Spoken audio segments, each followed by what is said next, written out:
네, 이 장애는 극복하는 게 아니라 평생 적응하는 것이다. 우리나라 최초 시각장애인 변호사인 김재왕 변호사의 이야기입니다. 개인이 가지고 있는 장애보다 주변 환경에 의한 장애가 더 큰 문제라고 지적하기도 했는데요. 지금 바로 희망을 만드는 법에 김재왕 변호사와 이야기 나눠봅니다.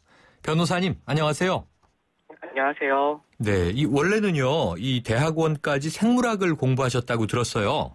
네네. 그런데 어떻게 변호사가 될 결심을 하게 되신 건가요? 사실 생물학을 공부하다가 이렇게 장애가 눈이 안 좋아졌다는 사실을 알게 돼가지고 그 공부를 다 하지는 못하게 됐어요. 네. 그 뒤에 이렇게 시각장애인 복지관에서 이렇게 시각장애인으로서의 점자 교육이라든가 보행 교육, 컴퓨터 사용법 같은 거를 배웠고 그러다가 어떻게 운이 닿아가지고 국가인권위원회 상담원으로 일을 하게 됐습니다. 네. 그래서 일을 하다가 상담일 말고 좀 더 적극적인 일을 해보고 싶다고 생각했고 그러던 와중에 이렇게 로스쿨이 생기게 돼서 이쪽에 한번 해서 변호사가 돼보면 더 많은 일을 해볼 수 있겠다 싶어서 이렇게 변호사가 되게 됐어요. 네, 그러면 대학원에서 생물학을 공부하시던 과정의 시력을 잃게 되신 거군요. 네, 그렇습니다. 저 같은 경우 이렇게 시신경이 죽어서 이렇게 시야가 좁아지는 증상이었는데 이미 알았을 때는 신경이 많이 죽어 있는 상태였었어요.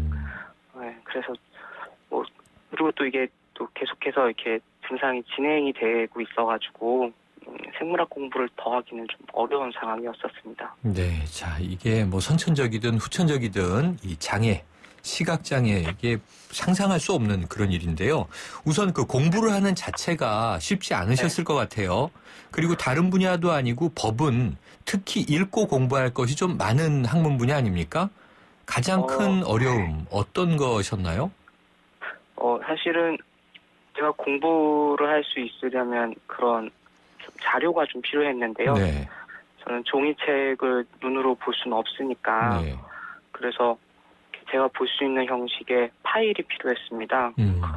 파일이 있으면 제가 사용하는 그 컴퓨터의 그 보조기기를 통해서 그 내용을 음성으로 해서 들을 수가 있었거든요. 근데 대부분 다른 시각장애인도 그렇지만 이 공부할 수 있는 자료 그 파일을 구하는 게 가장 어려워요. 그래서 그게 공부하는 데 있어서는 가장 힘들었습니다. 파일 자료를 구하는 게 가장 어려우셨다. 이 공부하는 과정에 혹시 포기하고 싶다 이런 마음 드신 적 없으셨나요?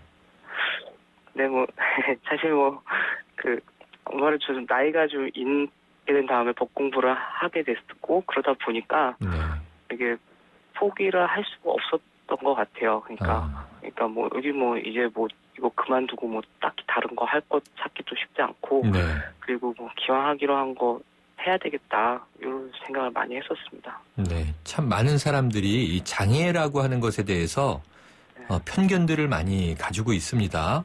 장애 때문에 할 수 없다 이런 이야기 많이 들리는데요. 여기에 대해서 어떤 말씀 해주고 싶으세요?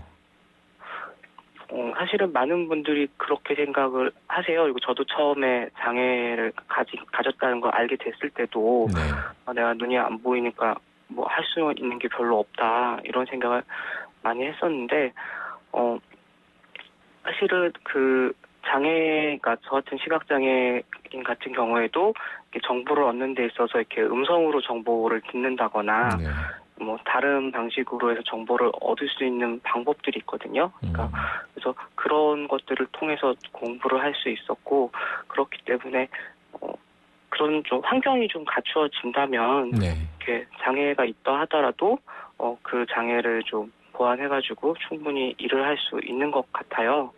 그래서 좀 사람들이 이렇게 저는 장애 때문에 할 수 없는 게 아니라 장애인도 기본적으로는 할 수 있는데 다만 그거를 뒷받침할 수 있는 보조기기라든가 제도가 마련되지 않아서 못하는 것이다라고 생각합니다. 네, 그 기기든 제도든 이게 이제 우리 사회 환경이라고 볼 수 있겠는데요.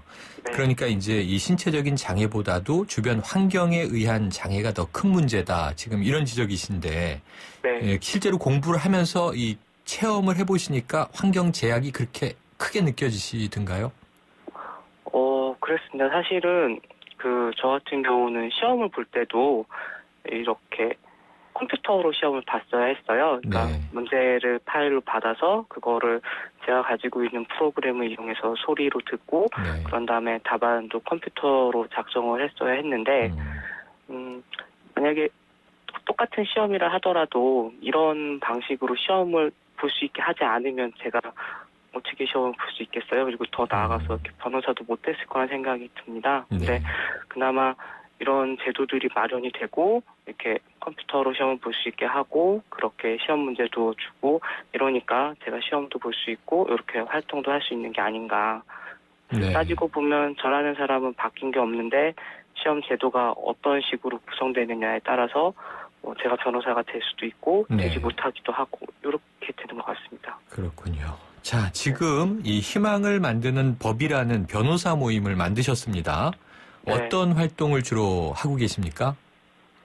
그 희망법은 그러니까 줄여서 희망법이라고 부르는데요. 네. 네. 그러니까 희망법은 그러니까 인권 침해적이거나 차별적인 법과 제도 관행을 바꿔보자 해서 뭐 이렇게 한 7명, 8명의 사람들이 모여서 만든 단체입니다. 네. 그래서 주로 관심 가지고 활동하고 있는 부분은 뭐 장애인권 문제, 그리고 성소수자 인권 문제, 그리고 기업에 의한 인권 침해에 대한 감시 활동 이런 것들에 대해서 관심 가지고 활동을 하고 있어요.